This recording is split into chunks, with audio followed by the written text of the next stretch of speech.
Hello and welcome to the CBB Supershow, brought to you by the FTN Network. I'm your host, Walter Waddell, aka Dub Deuces 85. And if you're new here to the Supershow, I would like to invite you to smack that like button around. If you're a return viewer to the show, I'd also love it if you could do that. It helps us so much interacting throughout on demand as well. Anything that you can do to support the show via likes, shares, or comments, we do indeed appreciate that. Now, I do have a special guest tonight. Wanted to bring him in here, give him his own little entry and intro, if you will. But I do want to just mention we have a lot of games coming up. Tomorrow is going to be a little bit different. There's a 9-game main slate broken up. They have an 8-game night slate. We're going to focus on the primarily 9-game main slate. There will be content for both slates, though, via written and our projection sheets that we've been working on. So have no fear. We will have content for that second slate for you all.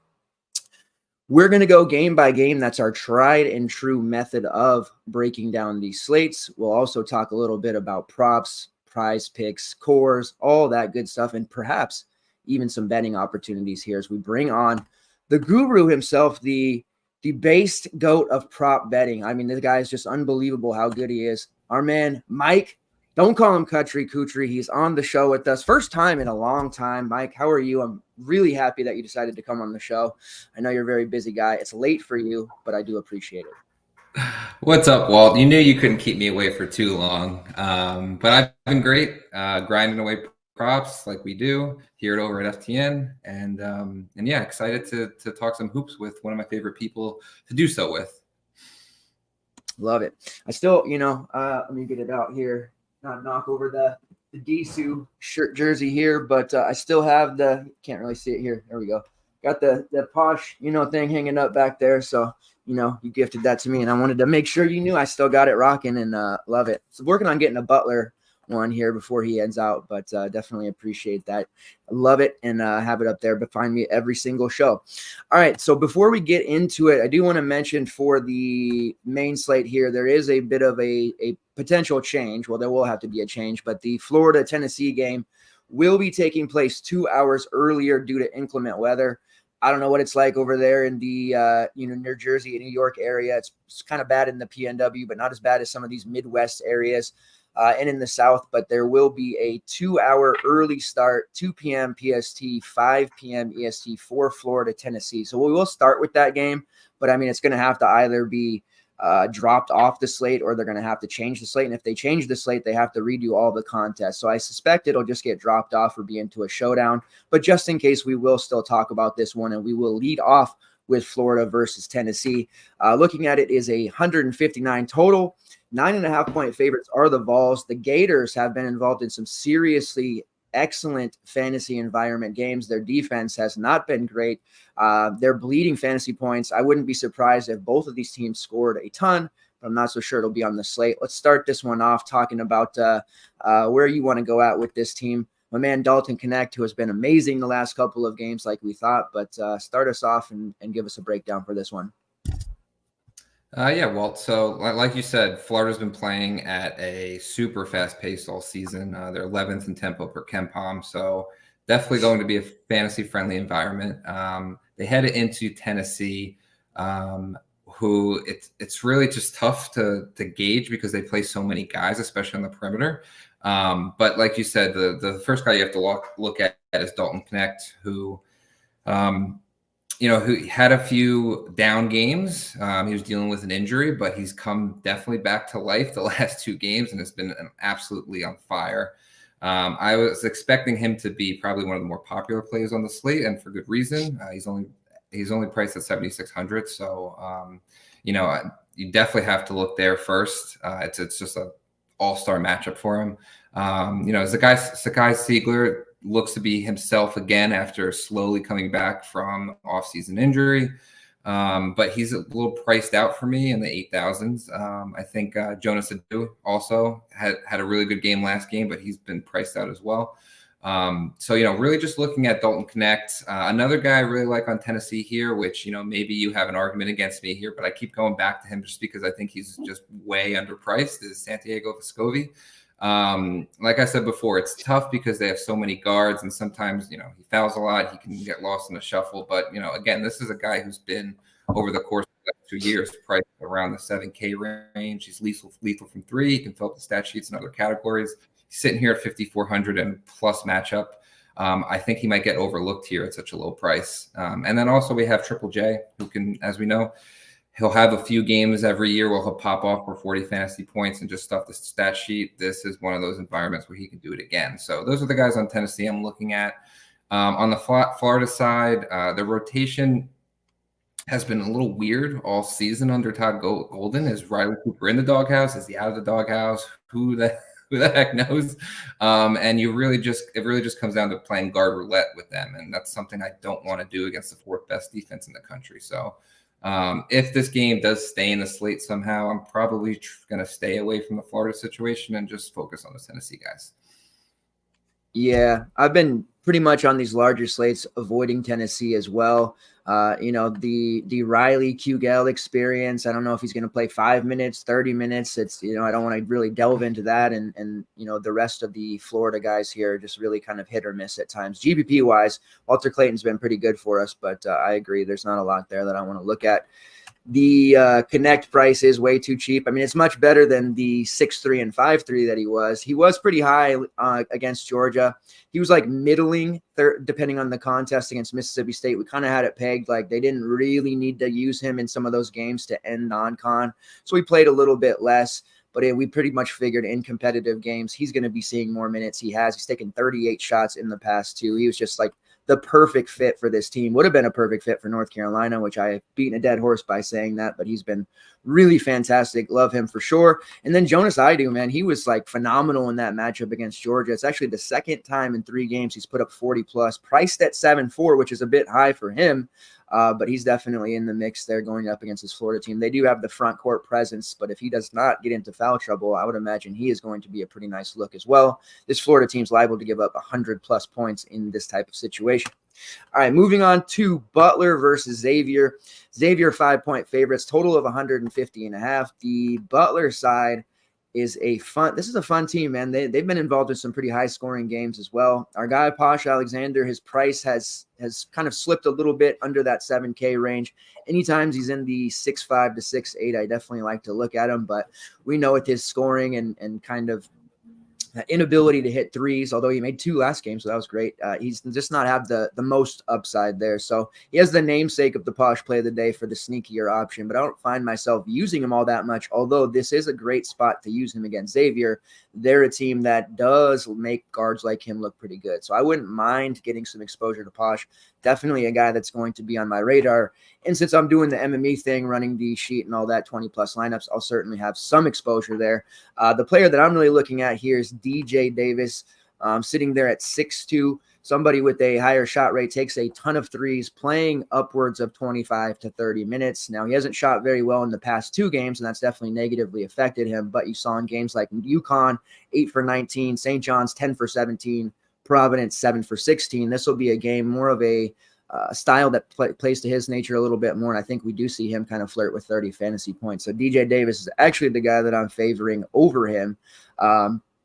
Who are some of the Butler options that you like here, and then flipping over to the Xavier side as well?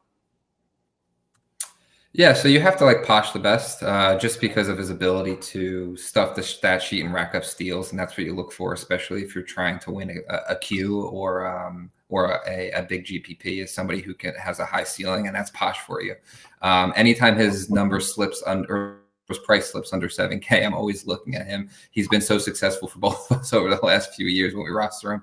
But it's really this Butler team is another team that's super balanced, and it's hard to pick one of these guys that are going to go off, like Pierre Brooks, Telford, DJ Davis. They all it could be their night any night. So it's really hard to choose between the 3 of those guys. If I were to pick one, I'd probably lean towards Telford. I just think his rates are a little better. He seems a little bit more involved in the office, where DJ Davis is more of a microwave. So it really just depends on how you're feeling that night or whose night it could be. We do see on the Xavier side, this is a team that has been without Zach Fremantle and Jerome Hunter the whole year, and have really struggled to defend the paint. They are terrible rebounding the ball. They are 220th in the country in defensive rebounding percentage. So that's an area where they could struggle. And if I'm looking at somebody on the Butler side, maybe Telfer can get in there and mix in some offensive rebounds, attack the rim against this soft interior defense for Xavier. So I like Telfer the best outside of Posh, if that's someone who if I'm going to change for in the low 6K for the Butler side. And then one last guy I would mention here, Walt, on the Butler side is maybe you throw in, if you're looking for value, Andre Screen, the Bucknell transfer. Comes off the bench, plays about 20 minutes, but he's somebody who can grab his combined rebounding rate is 40%. He can grab a ton of offensive rebounds, maybe mix in a 12 to 20 fantasy point game at 4,100. That's not a bad look there for a slate that isn't that many. So yeah, that's really what I'm looking at. Not much on the Xavier side. You could throw in Trey Green there for value. He's a good microwave off the bench. He had 23 points off the bench last game. But that's if you're really starving for value. Other than that, it's Olivari or Desmond Claude, which they're in the 7K range. I think we could find better options in this Tuesday slate. Yeah, I'd agree. There's a little bit to like here on both sides. You mentioned the Xavier front court being susceptible, which they definitely are. And then even the Butler side on there, they don't have the most domineering front court options. Andre Screen is interesting. They don't play him a whole hell of a lot. And there has been some games where opposing bigs have done pretty well against Butler. There's not the big, storming presence there. They do have Abu Os, who has been playing upwards of 25 plus minutes. He has pretty solid rebounding rates as well. Just call him AO usually. I think this is a matchup where for GBP wise, he could be looking at 30 plus, but he is a fouler. That's a big issue. However, being at home, maybe not so much against that Butler team, but I do like the fact that he has the opportunity to rack up rebounds, block shots, get some peripherals. If he can add 8, 9, 10 real points, he has a pretty good shot of paying off 6, 7. Not a price point that I think many people would be looking at for him, but he does feel like a little bit of a sneakier option. All right, moving on to a very fun game, Ultra Stellar, Missouri versus Alabama. Bama 14.5-point favorites, total of 159. Bama gets into these, obviously we know for years now, track meet games. Missouri has been very fun for DFS purposes this year as well, for and against. Why don't you lead us off with this one here and see where your best options are?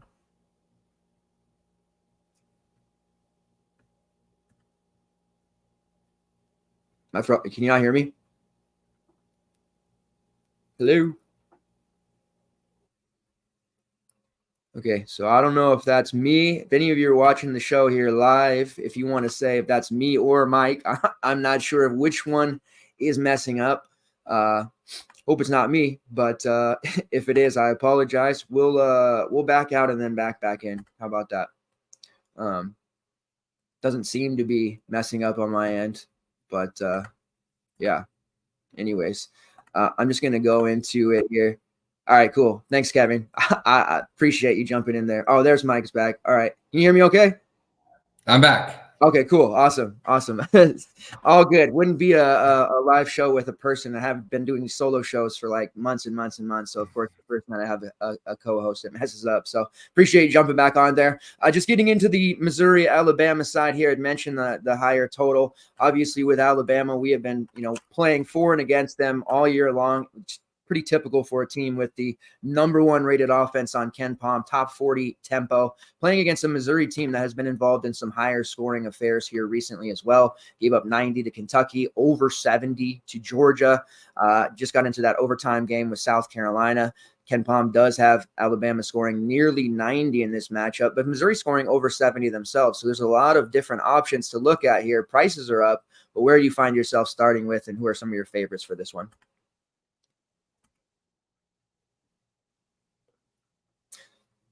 I don't think you can hear me. They can hear me, but I don't think you can for some reason. So let me go in here. I think I lost you again, Walt. Can you hear me? Yeah, I can hear you. For some reason, it keeps dropping you off. The people on there are saying they can't hear you, but they can hear me. But it seems like we're okay now. I can hear you now. All right. All right. Why don't you just are we on the Missouri-Alabama game? Yep. Go for it. Go for it. All right. So, yeah, this is a game that you definitely want to target. Totals 161. Bama 17-point favorites. The first thing I'm looking at here is Missouri's interior defense. They can't rebound the ball. They can't defend the rim. They're 323rd nationally in defending and rebounding the ball. And, so this is a really good matchup here fantasy-wise for Alabama. The problem with Alabama is that they play a ton of guys, right? Outside of Mark Sears, their rotation is pretty deep. So it really depends on foul trouble and how Nate Oates is he going to play more perimeter base, or is he going to rotate more big guys in? Mark Sears sitting here at 8,400 in a really good spot, but a little priced up. He's starting to get into that range where you can play Kadari Richmond or somebody like that. So, very good spot for Mark Sears. He's going to play pretty much the entire game. So definitely worth a look. But the one guy I am really looking at here, Walt, and I think he's going to go overlooked and not garner that high of rostership, is our boy Grant Nelson. He's sitting here. He's priced down at 6,800. We've been waiting all year for that one game where he's just going to show out and, put up a 25 and 10 piece. This Missouri interior is really soft. The Missouri does not get to the foul line a lot. So I'm hoping that there's not much foul trouble to worry about with Nelson, because he does seem to foul a lot this year. I think Nate Oates has been trusting him a little more. He just played 33 minutes last game after seeing most of his minutes in the high 20s. This is a really good spot for Grant Nelson to kind of break out and have one of those ceiling games against this soft Missouri defense. So I'm definitely looking at Grant Nelson here at 6,800 as, one of those low-owned guys that can really separate yourself. And then for value, you do have a lot of looks on the Alabama side. I know you like Wrightsell a lot at 4,800. He's been playing a lot more off the bench.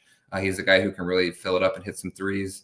Nick Pringle, a guy who fouls, more than anybody else in the country, sitting there at 4,300. If this is a Missouri team that, doesn't put that much pressure on the rim and Nick Pringle can stay in the game, this could be one of those games where he has a ceiling performance, just like he did in the first round of the tournament last year. He's sitting there at 4,300. So one of the more risky plays on the whole slate. But if you're looking for value, someone with high upside, Nick Pringle's there. And then Muhammad Waggy, also, he's sitting there at 3,800. It's just coming off an injury. He didn't play much last game, but he should see his minutes increase, like more towards the 20 minutes range, like he's been playing all season. Sitting there at 3,800 against a soft interior. There's another value option there. On the Missouri side, they're probably going to be playing from behind the entire game here on the road. But Sean East, definitely worth a look at 7,400. Their whole offense has been revolved around them the whole entire year. And then our boy Noah Carter, sitting at 6,600, finally is starting to break out. I know he was in the doghouse for a little bit and hasn't been getting that much minutes, but the last two games he's been over 20 points. Sitting there at 6,600. If he's going to play 35 plus minutes with his rates, his shot rate, I'm definitely looking at Noah Carter too. And then other than that, if you want to look at and get a little bit desperate on the value side in Missouri, Jesus Carolero Martin at 4K has been stealing minutes from Aiden Shaw in the last few games, so he's worth a look at 4K. But yeah, this is one of those games where there's a lot of options, especially on the value side. So I'll be looking there for sure. All right. I think I know what the problem was. Can you hear me okay now? Yeah, you're good. Okay, cool. All right. Awesome. I think we're good now. Yeah, I love that Carolero Martin call. I'm always looking for these value guys, and I'm really like I'm a big anti-blowhard guy, right? Like, I don't like people come in and be like, ho, ho, ho. But I do pride myself on being pretty early on guys. And that is one particular player that I want to be early on. Certainly going to have exposure here against this Alabama team. Does have some foul issues, but they've been letting him play a lot more. In that last game against South Carolina, he was real good, man. His defense was solid against that South Carolina team. And I do think that allows him to play some additional minutes. So sitting there at 4K, I love that call.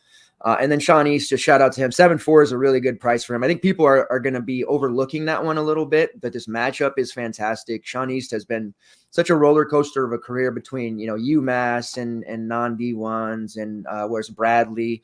Now he's back at Missouri, and people probably used to seeing him as more of like a 4th, 5th option, but those who have followed for a lot like you know how good Sean East can be, and now people are getting a taste of that this year as well. 7-4 just feels like a really nice price. Only, $600 discount from what he was like last game, basically, where he was sitting around 8K, and we're getting a guy who's going to play 39 to 40 minutes, not leave the floor. If we get, them to play any kind of close, that's great. If not, he's still going to be on the floor regardless. He's definitely one of the better options there. And I always love Noah Carter. I know that he's been hit or miss, but it seems like right now he's hit. So you got to keep rolling him out there sub 7K.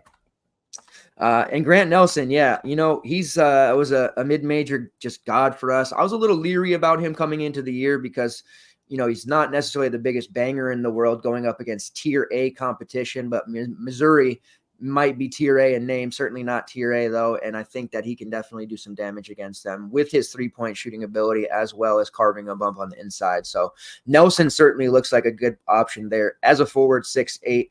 I usually just plug in Mark Sears these days because he's not really that highly rostered. So I'll find a way to get him and Nelson in together and maybe a little mini stack of this one. All right, moving on to the next game on the slate here, Purdue versus Indiana, a total of 151.5. So we've got some pretty high totals on this slate here. The first 5 or 6 all above 150. Purdue comes in at 10.5 point favorites. And as always, Purdue slates come down to, do you roster Zach Edey or not? They had him down at only 10K, going up against that Penn State soft interior that just is a huge DVP spot. I was mad at myself because, I'm really anti paying 10K plus for guys usually, and I've kind of been the fader of Zach most of the time, but that Penn State matchup was just obviously way too good. I had exposure, but that should have been 100% spot, and just to hell with the rest. Only needed 30 minutes to put up almost 70, 30 and 20, like just the most ridiculous stat line. If people haven't realized that that's an elite DVP spot against Penn State yet, they certainly have now. Now he gets to go up against an athletic front court of Indiana. Got obviously Kel Ware there, Malik Renew. You got some Mbako. There's some athleticism there. But the guard play for Indiana remains horrendous. As good as Renew's been in his breakout season, and Ware has had some big games himself, I think that even on the road, Edey's going to get that whistle like he normally does. So I'm really worried about any other bigs trying to defend him and getting into foul trouble. And you really can't take advantage of any of it with these guards or these wing players who may see some additional minutes. People got a nice taste of what it's like to be on that Xavier Johnson train after he put up 30 against Ohio State. The biggest chalk bust of the season against Rutgers, 24 minutes at 4-1, puts up 9, follows that up with 5. He's just never healthy. And this is what I kind of try to continue to harp on people like, yeah, he's sub 5K. Xavier Johnson, he's been around forever. We know how good he can be, but this dude is just held together with tape and staples. Like, he's just not ever going to have that explosiveness anymore. And it's really hard to justify using him because of the guard play being so porous for Indiana. Usually I like targeting against them with guys like Braden Smith, and he's only sitting there at 7-7 after for him, a lackluster game, I guess, sub 30 fantasy points. He put up 29.5, 25 before that. He hasn't really been putting up these huge numbers, which has allowed his price to drop from nearly 9K just at the beginning of this month, now down to a pretty nice price of 7-7. Somebody who has the ability to flirt with a triple double. I always like to call them those mini triple doubles, like 15 points, 8 rebounds, 7 assists kind of stat line. Like, that's just what he's always putting up. Very good opportunity to do that against this Indiana team, and provides you with a nice discount if you do fade Edey. And I usually advise people, if you're going to fade Zach, to go with Braden, because if it's a game where they blow out, Zach gets less minutes, maybe he gets into foul trouble. Usually that offense is going to shift, and instead of being in the post, it's going to go to Braden Smith, and he's going to do everything. When he's not scoring, he's assisting, and when he's not assisting, he's scoring. So he's definitely my favorite play, typically on a Purdue game-to-game basis. But it is a question I'll ask you here to start you off with this game, and is it a Zach Edey slate for you? And if it's not, what else would you be doing in this game? Yeah, it's a good question. Well, I think to answer your question is no. I definitely am going to have some exposure because it is a good matchup for Edey. Even though IU does have a lot of size in the front court, they're not really the greatest defenders. Clearwater is pretty soft and as an individual defender. I know he racks up a lot of blocks, but that's usually from the weak side. I think Zach Edey can definitely handle him pretty well in this game. But the thing that does worry about Edey in this matchup is, number one, you're on the road. Assembly Hall is a really tough place to play. And number two, Indiana does attack the basket. They can't shoot, right? So they attack the basket a ton, and they draw a lot of fouls. They get to the foul line at the 16th highest rate in the entire country. If Zach Edey doesn't get a friendly whistle, we can see him sitting on the bench for long periods of time here with 2 fouls, or in foul trouble in general. So that's one thing I'm worried about. So I probably will have just a little bit of exposure to Zach, but he is in a really good matchup, so I'm not going to have him 0%. I do love what you're saying about Braden Smith. IU can't guard the perimeter at all. This is a really, really good matchup for Smith here, even at 7,700. This is a type of game where he could drop it close to a triple-double without a problem, without breaking a sweat. So, definitely looking there. I'm going to have some exposure to Braden Smith. And then even Fletcher Lawyer, right? He seems to, kind of break out and put on his ceiling performances in big games. On the road in Assembly Hall against IU is another opportunity against a weak perimeter defense. Fletcher Lawyer sitting there at 5,400. That's a good spot to use him as well. And then the question on the IU side is, do you play Xavier Johnson or not? I'm curious to see if they're going to start him. Even if he doesn't start, you can look to Gabe Cupps at 3,300. But even if Gabe Cupps starts and plays 30 minutes, I don't even know if that's a good play. So, those are really the only 2 plays I'm looking at on IU. So I'm curious to see the starting lineup. I'm curious to read any news that's going to say, hey, Xavier Johnson is more of a full go than he's been the last few games. Because we have seen him put up pretty good, fantasy production in the past, just maybe not when he's chalk, right? So, so the Xavier Johnson experiment continues. He is cheap. I'll be looking there if he's starting, but it's hard to tell now. Yeah, and I know that was to do with the flagrant that he had gotten that's what they said in the previous game there. I thought he would still play like 20 to 22 minutes, and that slate I think was a little smaller. So I still rolled him out there begrudgingly, and of course he played like 17 minutes and didn't get it done. But you're right, if he does start, it's certainly a good spot to look at, because of we're going to have to find some value, and at least it's a household name that we know. Guy like Gabe Cupps playing 30 minutes is just it's a guarantee of nothing. He can get like 5 fantasy points in that 30 minutes, and it's almost not worth even trying to use, because he's just not going to work out. I also like Lance Jones, kind of the same reason at 5'9". I know he's more of a defender at times, but he can do some things in this matchup as well. And he's been taking a lot more shots. 3 of his last 4, he's been in double digits for shot attempts. And if we go with the Trey or the Zach Edey foul trouble, maybe we see some few more touches and rebounding opportunities for Kaufman. Wren did have that 33 against Illinois, and he absolutely tore it up in the exhibition season there. So he's somebody with a lot of talent there at 5'3", not the biggest discount by any means, but somebody to possibly look out for those are running multiple or additional lineups. All right, next one we're going to talk about here, TCU versus Cincinnati. The Bearcats are 2.5-point favorites. It's a total of 151.5. Now, we're seeing Houston run into, these new Big 12 teams, and Houston's they ran into a bit of a wall there, and obviously it's some 2 really rough road matchup, something that they hadn't seen in their prior conference. And then we saw pretty rough sledding there for Cincy. However, they hung tough against Texas before losing by 1, and they hung extremely tough on the road against Baylor. I thought they were going to end up actually winning that game, but did eventually pizzle out at 62-59 in a loss there. Now an opportunity to bounce back here at home against TCU, and they're learning real quick. There's not a lot of gimme games here in the Big 12. Their schedule is very tough. Oklahoma on Saturday, then Kansas on Monday, just like murderer's row of games here. But Wes Miller has them at 12-4, playing extremely well. This TCU team under Jamie Dixon has been extremely good as well, coming off the 1-point home victory against Houston. And right before that, they beat Oklahoma by 9, 2 really strong wins, only lost to Kansas by 2 on the road as well. So TCU not getting the respect that they probably deserve.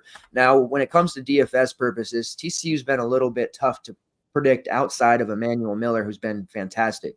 Jameer Nelson, who started the season off as a starter, Had some really big non-con games, started to peter out a little bit, was making some mistakes, not defending particularly very well on ball, found himself not starting, and he's been playing less than 25 minutes consistently, which has made it very difficult to use him. However, that has caused his price to tumble down quite low to 6K, which does provide us with a little bit of upside here. You see he scored over 20 fantasy points against Houston and Oklahoma without playing 30 minutes, which is impressive to me nonetheless. Micah Peavy, more of a GBP guy. He can put up 30. He can put up 10.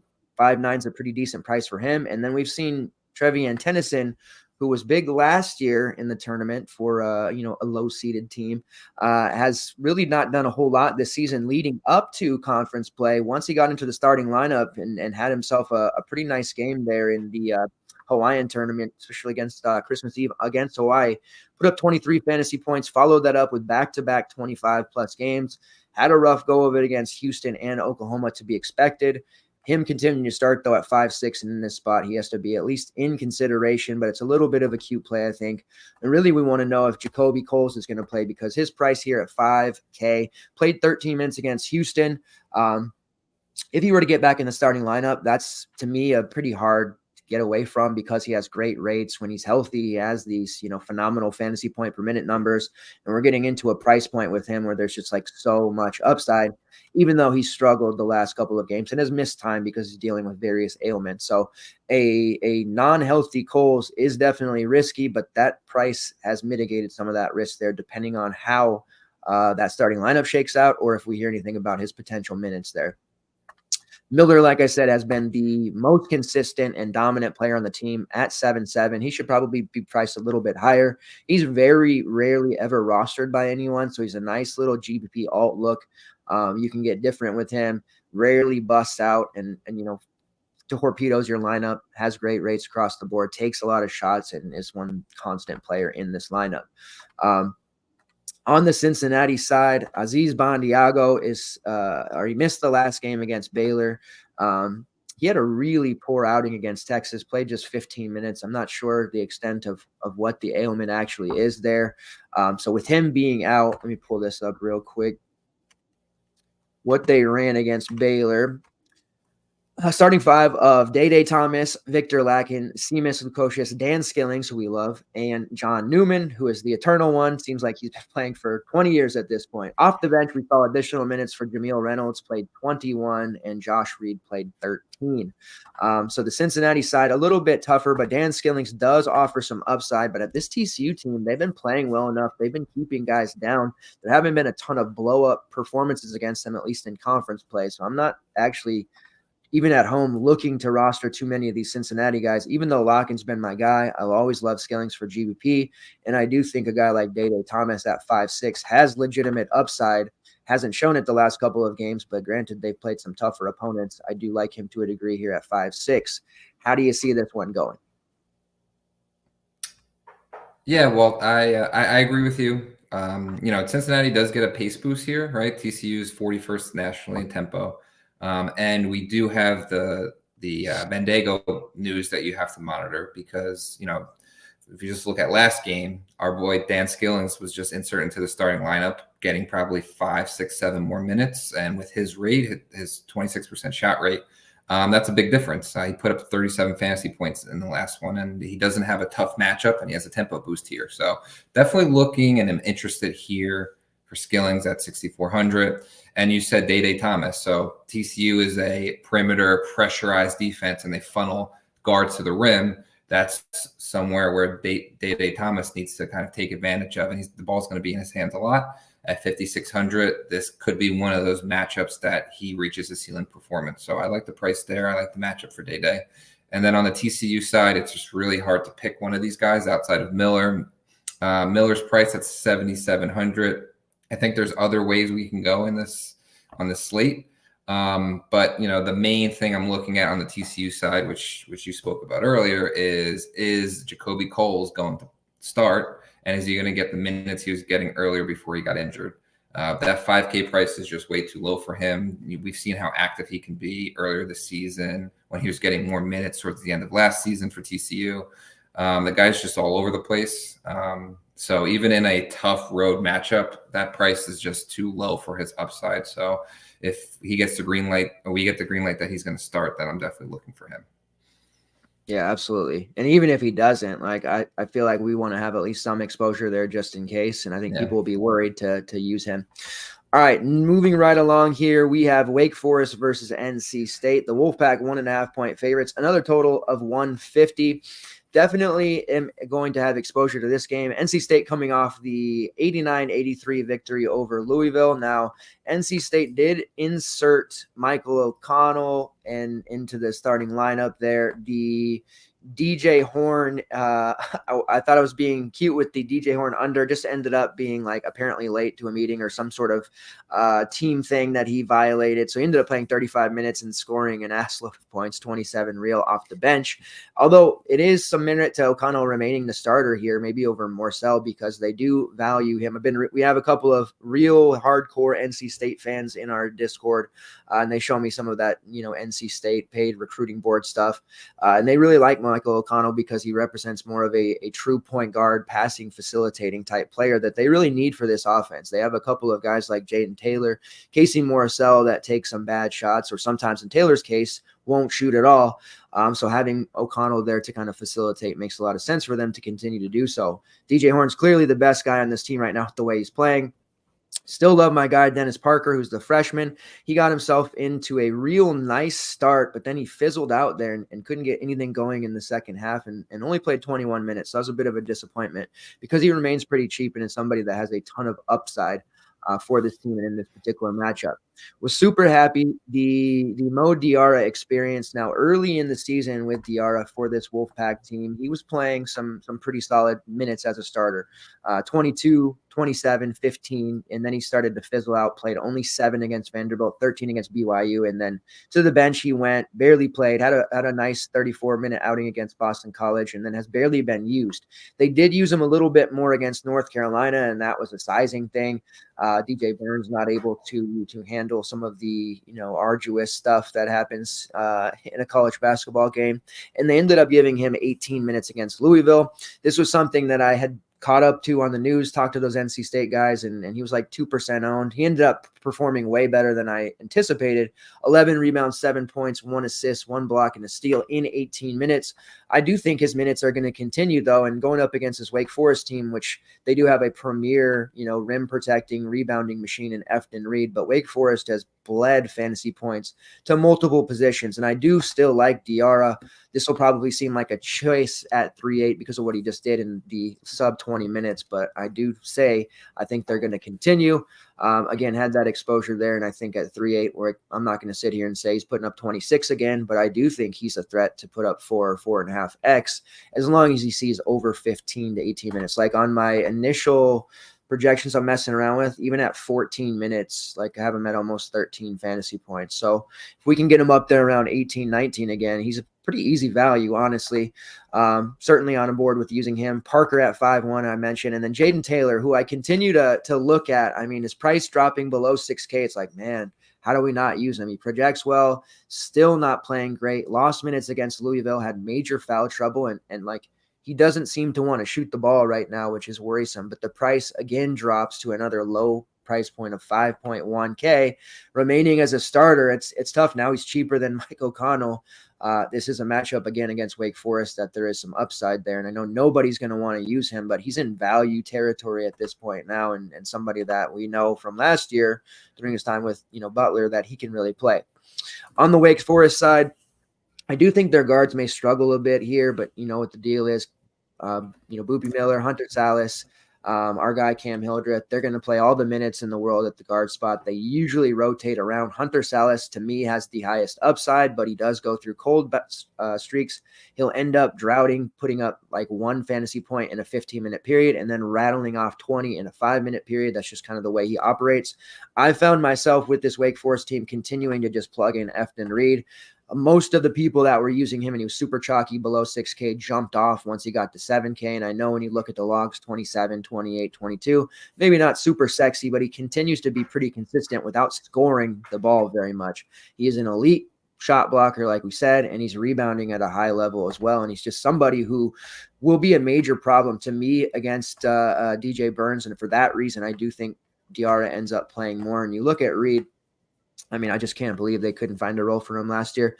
18% shot rate, 19% usage rate. That's okay, right? But his block rate has now eclipsed 8%. He has a combined rebounding rate of nearly 40%. And when he's not fouling it on the court, he's generating a high number of fantasy points per minute.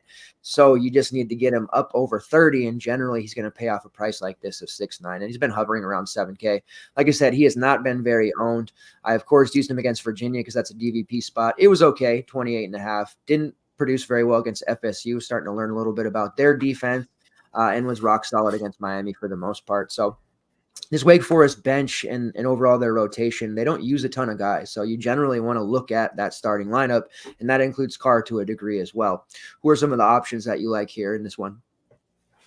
Yeah, I definitely want some exposure here because there are going to be a lot of points, especially fantasy points in this one. On the Wake side, Wake, since Efton Reed, entered the fold and, received eligibility, their defense has been a lot better than it was in the beginning of the year. Beginning of the year, they were just getting absolutely torched by anybody. It is better now, but it's still not great. I wouldn't call it an elite defense. So, there is some fantasy points or points in general to be scored against this defense. The problem with NC State is, especially with Michael O'Connell now in the fold, there's just a lot of guards, and whose turn is it going to be and who's going to lose minutes? Is it going to be the freshman Dennis Parker losing minutes? Is it going to be our boy Jaden Taylor? It's hard to tell. I do lean towards playing Jaden Taylor at this 5,100 price. It's just too hard to pass up. We've seen his ceiling be in the 30s in fantasy point range. In DFS, what you try to do is buy low, sell high, right? And this is a really good buy low opportunity for Jaden Taylor at home at such a low price. So he's one of my favorite 5K range plays of the whole slate. I like him a lot. And on the Wake side, it's another one of these situations where you're playing guard roulette. It's great that all these guys are playing close to 40 minutes, but it's hard to choose whose turn it's going to be. If I'm going to pick one, I'm going to pick Hunter Salas. I think I'd be picking him out of the three every single time. He's in the middle of the three as far as salary range. But, when he gets going, he is definitely the most aggressive of the three on the team. Hunter Salas is my favorite play on the Wake side. I do worry about Efton Reed a little bit just because he has to deal with DJ Burns. And we knew DJ Burns can get a lot of people in foul trouble. The guy takes up the whole entire lane. So that worries me a little bit. But I do really like your Mo Diarra call at 3,800. If his minutes are trending up, we've seen what he did at Missouri. Just being super active when he is in there for NC State this year. When they do get up and down the court, when Burns is off the court, they can actually run. He fits the system pretty well. So I like that sneaky play at 3,800. Yeah, and Burns just like they're not able. Whether it's he's getting into foul trouble or gate, like depending on pace or whatever, like his minutes they're seeming to hover in that low 20, 22 range. He did play 29 against North Carolina, and you're right, he's an absolute load, but I don't know. I feel like he might have some difficulties in this one, but it is at home, so we'll see. All right, next game here is Syracuse versus Pittsburgh. Pittsburgh 6.5 point favorites, total of 146. Now, these two teams did face earlier, December 30th, which was a 81-73 victory for Syracuse. Blake Hinson was absolutely awful, fouled out, played 38 minutes, but only 11 points, 4 rebounds. And it was disappointing because I obviously was all over him because we know that we like to target against these Syracuse, even though there's been some changes to the way they play. We usually like to target some of these kind of passing wing or big man guys against them, not just simply 3-point shooters. And when you look at what Hinson did against Syracuse last year, he put up some pretty big numbers, right? 22-6. His first game against them, he had like an absolute just monster detonation, 20, I think it was 26 and 13, something like that. So he's just an absolute just monster in this spot and should really have an opportunity to bounce back. And I think people might miss it. He's only priced at 6.2. So I think that the people who run, projections, there's not a lot of that out there, but the price is so cheap, so maybe people will see that and maybe try to take that buy low opportunity. But I'm hoping that his game logs are so treacherous lately that people will maybe gloss over him. But he is just such a phenomenal spot against Syracuse. I can't imagine not rostering him in like 80% of my lineups. And if he doesn't play well, it's not going to be a very good night. But this is just one of those plays that I won't be able to get away from. And you look at, he's only putting up 16, 18, 19 fantasy points, but shot attempts 14, 16, 12, 10. You like to see some positive regression happening here. He can't shoot 20% forever like he has been. Now, he did shoot 37% against Duke, so that's starting to trend in the right direction. But we've also seen him have some games where he shot 10 of 19 against West Virginia, 7 of 10 against SC State, Canisius 8 of 13. Like, he has the ability to knock down shots and is confident. He has taken over 23s in his past 3 to 4 games alone. So there's going to be plenty of shots here against the Syracuse team. And I think that if people are going to give up on him, which I would love to see, I will try to take advantage of that. I would have been all over Guillermo Diaz-Graham, who I definitely had heavy exposure to him at 5'8" in this matchup against Syracuse. Minutes kind of iffy there sometimes. He's not out there for 30 plus, which I wish he was. He has a very good fantasy point per minute number when he is on the floor, but he's now more expensive than Blake Hinson. And if it comes out or we figure out that Hinson's going to be chalky, this is a nice little leverage spot to go to Diaz-Graham, who's been playing quite well. If Hinson has another bust, you're going to be ahead of the field there in that case. So we'll see how that works out. But I'm a big Hinson proponent here. As far as the Pittsburgh guards, Ish Leggett is down to 6'1" after, he's been dealing with the shoulder. Played just the 14 minutes against Duke, clearly still, bugging him. So that's why the price has dropped here. We'll see what happens there.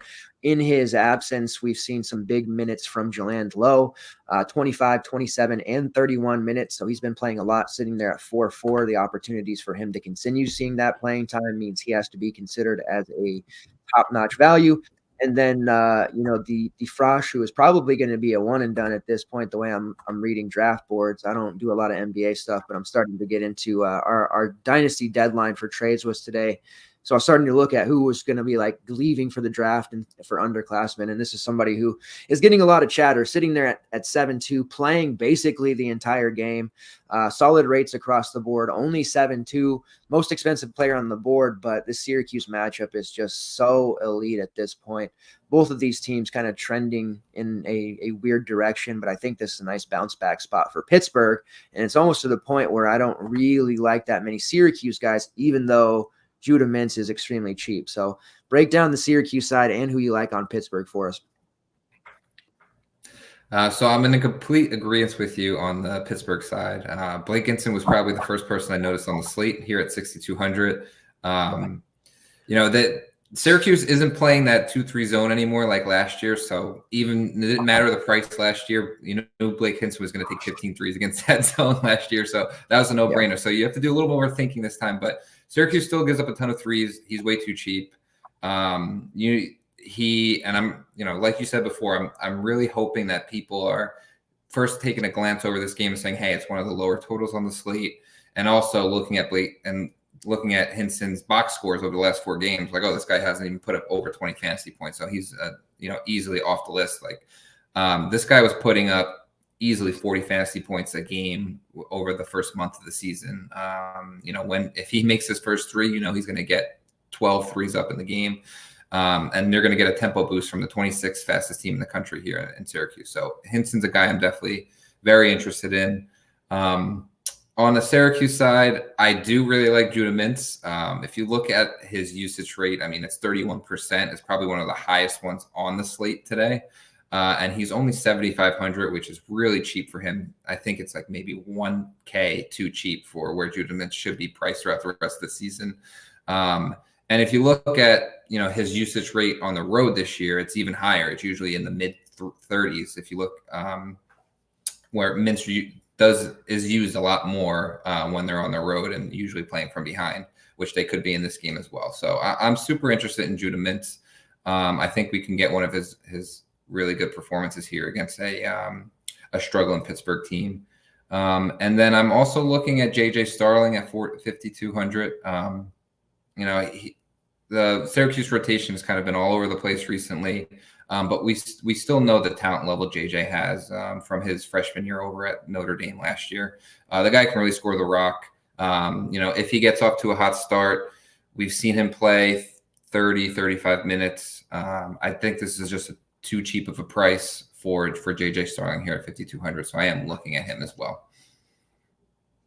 Yeah, and it kind of talked about that philosophy change with Syracuse. Funny because they are playing more man this year, but they were so bad against North Carolina that they actually did roll out the 2-3, and still were getting obliterated. So they're defensively, they just totally outmatched, outgunned, whatever you want to say. They were playing kind of a mixture there, but yeah, the fact of the matter is this Pittsburgh team should, some spots where they fail, where they shouldn't, be able to win this one and put up, some multiple high scores. But Hinson definitely is our flagship play. And I like a little bit of a mini stack here. A lot of discussions in the Discord lately about getting back into stacking for college basketball, which isn't a strategy many people use. But over the past couple of years, and even when I first started doing this, it was something that's been profitable, and we're getting back to that a little bit. This is a spot where you can definitely consider that. All right, next game on the slate here, Baylor versus Kansas State. Just a slim 1.5 point favorite is Baylor, 141 total. Lead us off here. Who do you like on this one? Yeah, so this is another one that's one of the lower totals on the slate. But I do think there's some opportunity here. Definitely shouldn't be glanced over. You look at the Kansas State side, both these teams don't really play that fast, so it should be more of a half-court game. What they really like to do is they like to switch defensively. So we're going to look for Baylor guards to have the ball in their hands a lot. If I'm looking at the Baylor side, I'm looking more towards the lower price guards, and it's really choosing between Jaden Nunn and Langston Love at 5,200 or 5K for Love. I wouldn't be interested in paying higher for like a Jacoby Walter or Ray J. Dennis. I'm really looking for value on the Baylor side because I think the guards are going to have the ball in their hands for a majority of the game due to Kansas State pressure and their switching defense. So I'm looking at those two for a little bit of value there. But the story of this game and the story of any Baylor game is: are they going to continue to shoot 5% from three the entire year? The answer is probably no. So it's a really tough environment to go into the octagon of doom and get a win. Kansas State, this Baylor defense hasn't been one of Scott Drew's marquee no middle defense. They have struggled, especially at the rim this year on defense. And I think guys like Cam Carter and Arthur Kaluma can attack the rim with some success here. So they're definitely in play. And Tyler Perry, he has a few games where he scores 15 to 20 fantasy points, and then he puts up that 140 fantasy point performance. This could be one of them at home in a really marquee matchup against Baylor. We could see one of those ceiling Tyler Perry performances. So I think he's a good look for GPP at 7K. But Baylor's defense hasn't been as good as it's been in the past. So I do think there's some opportunity. And to go along with that 3-point shooting regression we could see on the Baylor side, I do like Kansas State a lot in this matchup. Yeah, and looking at Baylor, you mentioned, the cheaper guards. I haven't really found myself too many times this year with Baylor on the slate where I was like, dang, why didn't I roster AJ Dennis? And he's been good, like rock solid floor, but he hasn't put up that type of score. Varnicus used to say like the gotta have it score, where if you didn't have it, you were just like buried and dead in the water. And he hasn't really been able to do that. And Jacoby Walter, again, rock solid, has put up some 40s, but generally hasn't been a slate breaker that we haven't needed. I do like the idea of being down here at 5K with Langston Love, who has played 30 plus minutes in 3 straight games, been pretty solidly hitting, right around 4x, 4.5x. We know Jaden Nunn's there at this starter at 5'2", losing those minutes to Langston Love. Hasn't really played all that well, but he does have some big games. BYU, he had a nice one, actually more than just shooting threes, which is what he's kind of known for out there. Had 3 steals, 3 assists, 4 rebounds in that game. Not something we usually consider for him, but he's definitely got some upside here at this 5'2". So a decision there. Some people only like to use starters. If that's the case, none, but some people like to branch out. I do like Love right now and think he's maybe a slightly better play. Every time I write Yves Missioff, the kid just absolutely detonates. I got to get some GPP exposure there. Real bad foul trouble in the BYU and Cincy games, which really negatively affected him. But then you see him, he has games like against Duke, 11-10, Oklahoma State, 13-10, a bunch of blocks, a bunch of steals. So he has major upside as well. But I'm looking at Love and none is there for the most part like you. Bridges actually projects decently, but at 6'5", I don't have a lot of comfortability with him. So that's not one that I would actually be on. For Kansas State, I'm probably going back to my guy, Will McNair. I've just been rostering him every K-State slate, even in the matchups they've had have been pretty advantageous lately. And this one, maybe not so much. But he's just playing extremely well. And you look at the rotation that Kansas State is running, the starting group, it's just like so solidified. Data Ams is dealing with, ailments. They really only have Dorian Finister, and sometimes they use RJ Jones for like 4 to 5 minutes. And then you'll see like a token water break from Jarrell Colbert. So they run their starters into the ground right now. And that means 32 plus minutes for Cam Carter, Tyler Perry, Arthur Kaluma, and Gasson and Will McNair. And McNair just continues to be a little bit on the cheap side for that, playing all of those minutes. He has not played below 24 minutes in each of the last 3. He did have some foul trouble back on January 2nd, when she did lose some time there. He only played like 12 minutes, but he still put up almost 15 fantasy points. So he's just been really steady. I know his price is starting to creep up there. It's 5.7, not as comfortable as the 5.3, 4.6 prices, but definitely still an option there as a forward sub 6K that I'm going to be heavily involved in, I think, especially with that shorter rotation that they have with Day Ames dealing with an ankle issue. He's technically game time decision, but I would be pretty surprised if he did play. All right, next game here, and the last one on the slate. We're cruising right along. St. John's versus Seton Hall. St. Johnny's come in as a 1-point favorite, total of 146.5. Now I'm gonna start us off here. Joel Soriano remains way too cheap. He was too cheap the last game at 8K. He was too cheap against Providence at 8.2, and even the 8.5 price against Villanova was way too cheap. We did see some heavy ownership against Nova, but it started to fizzle out. The last 2 slates where he did kind of eke out or get close enough to value, he wasn't as highly owned as he probably should be. And he's been the last 2 slates, they've been on with Armando Bacot, funny enough, and he's been super cheap as well. So I think a lot of people had some decisions to make on these slates, and that caused Soriano to drop in ownership.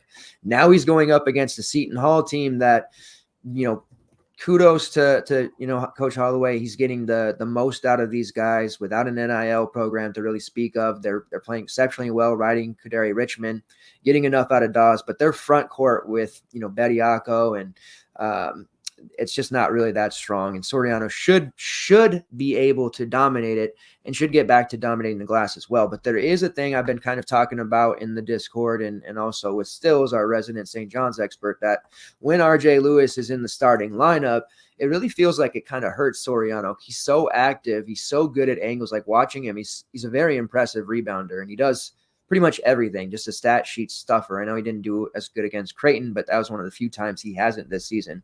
But the main thing is I've been kind of noticing is Soriano's seen his overall production drop to a bit. Before it was like Chris Ledlam thought he was the alpha, had to learn real quick, right? The guards not making those entry passes, not really featuring Soriano. There were the 5, 6, 7 possessions in a row, some of these games where it's like he's not getting a post touch. What's going on? But now that they figured that out, you insert Lewis in the starting lineup, and he's taking rebounds, and it's certainly knocked the upside of Soriano down, and we've seen his price just cascade all the way down here at 8K. Hasn't been a big fouler. I know against Villanova he picked up 4, but generally that's not something, knock on wood, we have to worry about with him. He just seems like a really good option, and I know road basketball games in college basketball are tough, very risky sometimes with these refs, and St. John's has had some of the whistle happy refs lately, and it's a game for them I definitely check, and I post that in the Discord because there are a few refs that are pretty treacherous to have. But overall, Soriano 8K feels like a borderline slam dunk play to me. If the field's going to be under on him, I'm totally fine with that, but we are potentially taking away a game here, knocking it down to 8K. And when you look at the rest of the forwards on the slate that we've already really talked about, if you're not playing Edey, like, my God, who are you playing?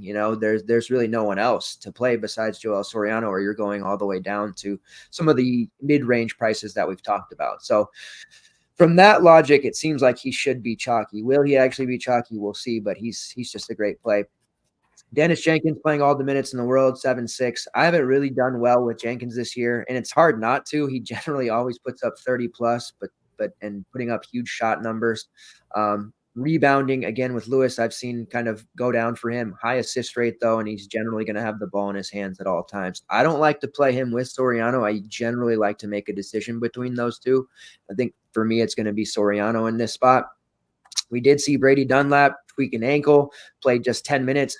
We continue to be like, no, he's going to stop playing minutes. He's not going to continue. And he keeps on producing, but it took an injury to knock him out there, sitting at 3.9. If he's fine and good to go, we'll see. But as a non-starter, which St. John's has messed with their starting lineup, we've seen Noline come in there. We saw Glenn Taylor back in there. Without Dunlap being a starter, he'd be kind of a no-brainer fade for me. And even with Glenn Taylor possibly starting, he's not really an option for me at 3.6, even though it's a cheap price. I don't think the minutes are going to be coming his way. He's just not doing enough for Coach Pitino, and we're seeing that lead to him playing less and less. Jordan Dingle at 4.6 is a really nice price, but we're not getting the Penn Ivy League version of Jordan Dingle these days, and we're not even guaranteed to get 20-25 minutes, which is a problem. However, against Creighton in just 23 minutes, he took 10 shots, only 12 fantasy points, which is brutal because he's not going to give us much peripherals, but he's taking those shots, and if they start falling, he will pay off a 4.6 price in a hurry. So I want to get your take on him in a minute, but that's somebody that I'm having a lot of trouble not just plugging in, but I have to remind myself we're not dealing with the high usage stud Ivy League player here that he used to be. On the Seton Hall side, always love GBP shares of Kadary Richmond. Dude has 50 plus fantasy point upside. He'll pick up some stupid fouls once in a while. He'll get turnovers, but for the most part, 35 plus minutes, rock solid, best player on the team and one of the best players in the conference for my money. As far as the rest of the Seton Hall guys go, I say the same thing. They're all priced up like 6.6 for Adewusu, 6.7 for Davis, Dawes at 6.5. Like, I don't really like playing any of those guys. You do have the revenge factor, I guess, for Adewusu here going up against St. John's, if that's something you're into. Dawes is a guy that, I just never roster. I know he's had some big games, but he's going to have to shoot lights out, which he's been doing. But that's just way too high of a price for me. Generally, the price of Bediako has been very intriguing, and under 6K, I've liked to use him. But going up against St. John's, I do not like the spot for him. I think he's going to get manhandled and also get into some foul trouble, which might mean we see some more Hutchins Everett, but he's also going to be a big fouler. He's only 3.3 if he sees 15 to 20 minutes, but I would be very surprised if he were able to stay on the floor for that long, especially if St. John's does the right thing and feeds Soriano time after time. So you're my Big East guy, one of them. What do you see from this game? And that Jordan Dingle price, like, how do we fade that, right? No, it's a really good point, Walt. And, I've been watching Seton Hall pretty closely for the last few years. And a lot this year, and they are playing right now way above where they should be playing. I think you said it best in the Discord that they're peaking at the wrong time, and that's absolutely right. It's only a matter of time until this Seton Hall team comes crashing down to earth, and maybe it's this game against St. John's. It's the Kadary Richmond show and nothing much else. You're going to get some ceiling performances from Dawes when he shoots well. Dre Davis is going to have a good game here or two. Adewusu is going to have a good game or two, but they're not going to be consistent. And the only consistency you're going to get is from Kadary Richmond and not much else. So I'm waiting. I'm starting to fade this team a lot. I just can't see them sustaining this level of success for the rest of the year. So I do think this is a good matchup for St. John's. Soriano also has a really good matchup. I actually saw that St. John's play Seton Hall in person last year at the Prue Center, and Soriano absolutely destroyed them. They had no idea what to do with him. But you did bring up some good points. So number one, RJ Lewis is taking away a lot of his rebounding opportunities. So is Chris Ledlum now that he's healthy. And then also watching this Pitino offense, and his Pitino offenses in general have always been very perimeter oriented. And this year, even though he's putting up good numbers, like his usage rate is down from last year. They're not feeding Soriano, and he's not a focal point of the offense that much. I see them like not even giving him touches a lot of times down the court, which makes me worry rostering him. But like you said, AK is too cheap. it is a slam dunk matchup. So I am going to have some shares of Soriano. I think the way I'm going to go in this slate is going to have like a third of Edey, a third of Soriano, and then a third of fading them both, just to mix it up a little bit more. So, I do like Soriano at 8K there. And to answer your question about Dingle, it's really hard not to roster him here at 4,600. We know he's a super talented, a super high level talent. We saw what he did at Penn last year. He's coming off the bench now. There's a lot of guards in the Patino's rotation. His usage is there. He's just not knocking down shots, and to me, it's only a matter of time to when Dingle's going to have one of those performances where he actually goes, 8 for 9 and scores 20 real points, right? Is this the one? Maybe. And I would hope that I'm rostering him at a very low price when that happens. So maybe this is the opportunity. So I'm certainly going to have some Dingle shares. Am I going to have him on my main team? Probably not. But I'm going to have him a lot in GPP for sure.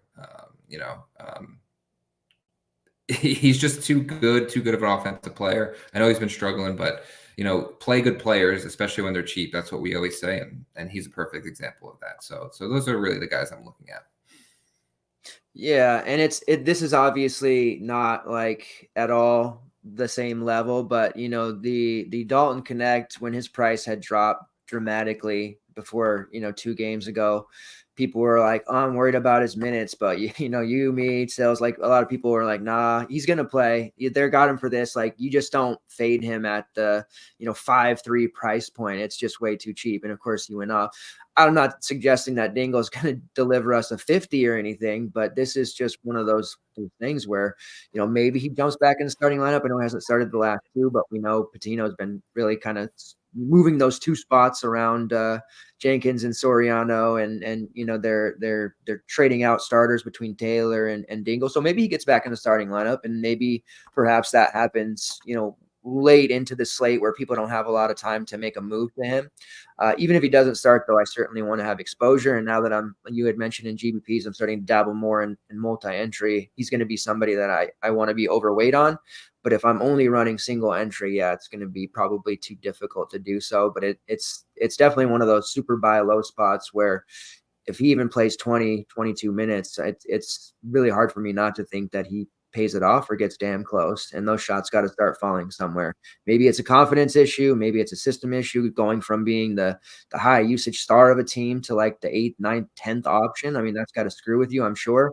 But he's got to deliver something here soon. They brought him on this team for a reason. So yeah, I would hate to have 0 of him and have him, drop 35 here against Seton Hall. That would feel real bad.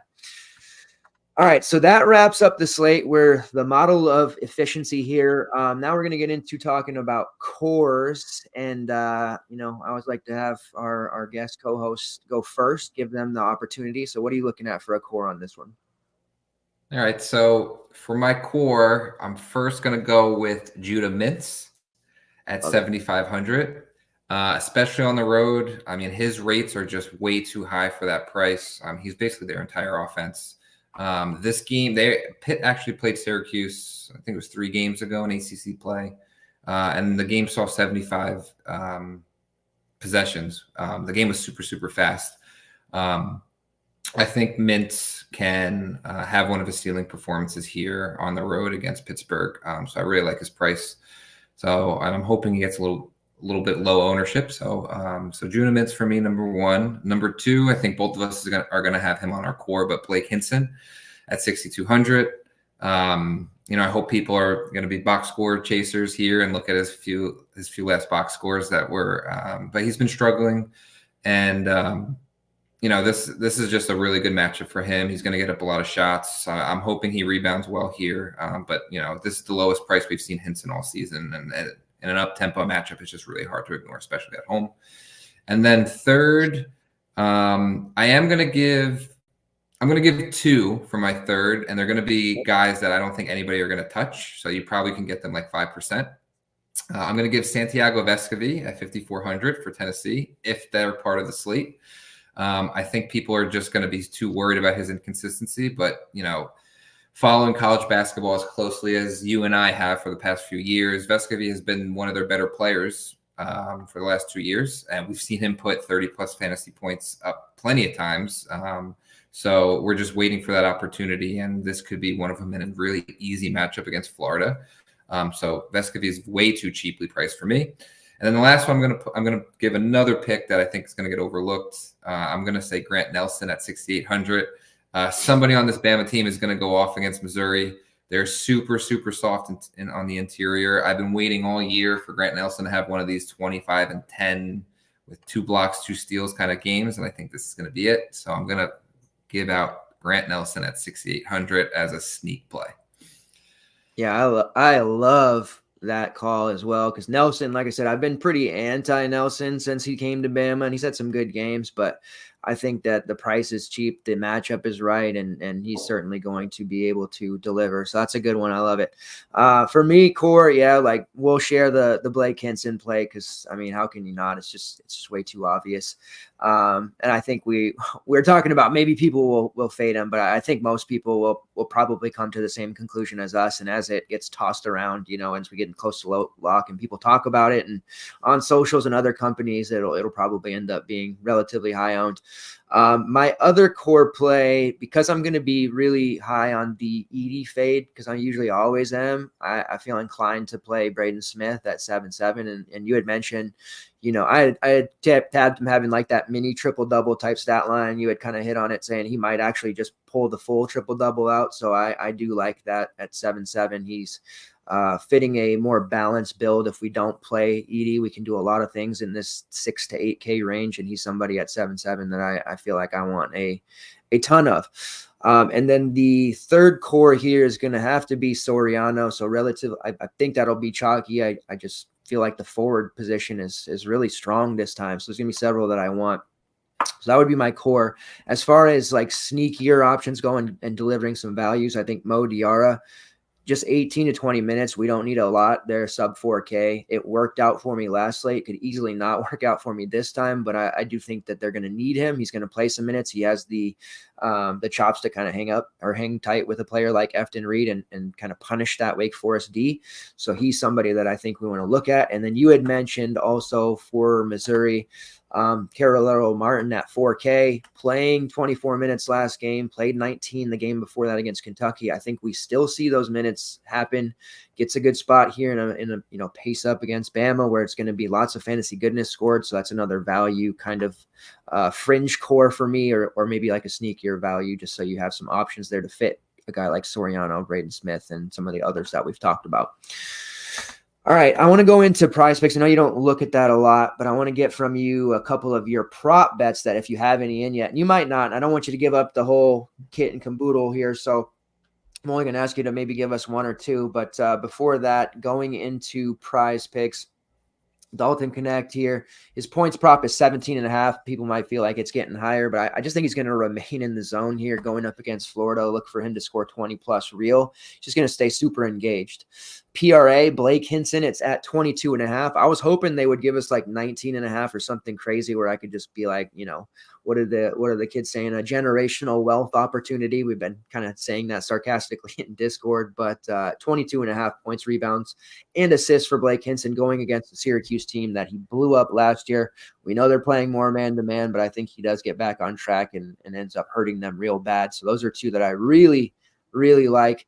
And then kind of piggybacking off your Grant Nelson call, if we think he's going to do well, his points, rebounds, and assist prop is 21.5. I think we see him score probably 15 to 16 real. So can he get enough peripherals to eclipse that 22? Yeah, I think he probably could. So that's what I'm looking at PrizePicks. If you got one or two you'd be willing to share with us from your prop picks so far, if you have any. Yeah, so I quickly looked at the props, and obviously not all of them are out yet, but scanning through the list, I do see JJ Starling at 8.5, which I think is maybe a point or two too short. So I'll probably be on the over there. Carlton Carrington's at 13.5. If Ish Leggett is still hurt and not playing that much, the whole offense perimeter rise goes to Carrington in an up-tempo game. So 13.5 is probably a point or two too short there for Carrington. So I'll probably be on the over there. I'm looking at Arthur Kaluma at home. 13.5 seems a little short. So I'll probably be on the over 13.5 for Kaluma at home against Baylor, who struggles to defend the rim. Kaluma can definitely get to the rim against this defense. And then lastly, I do see Jalen House after his major performance against San Diego State. His points jumped up to 16.5. They get Utah State at home against one of the best perimeter defenders nobody has heard about for Utah State and Darius Brown. He'll be in Jalen House's shorts all night. So 16.5 is a big number to get to when you have that guy chasing you around all game. So I'll probably be on Jalen House's under, especially when they have so much talent on the perimeter that he doesn't have to be the guy. I can see him deferring. So there's 4 for you, Walt, just quickly scanning. Appreciate it. And you guys definitely want to get on those, because this is a man who is up 108. I just had to pull up the tracker because I know you're some crazy number, but 108 units. We're barely halfway through January, and this dude is just like a machine. Props wise, like I wouldn't even have believed that before I started at FTN. I remember, I was still working at a smaller company and just kind of doing my thing. And I remember seeing you tweeting about this then. And I was like, what? Where's that guy getting those props from? And then to work with you and get to know you better, it's like, Jesus, this guy is a sicko. So you definitely want to take those 4. I'm not just gassing you up. Like, this is legitimately the most impressive thing I've seen in college basketball, like for betting or picks and all that, because that's just insane. I like to dabble in that. I got a sports book in my backyard now, but like I could dream of being that well versed in what you're doing there.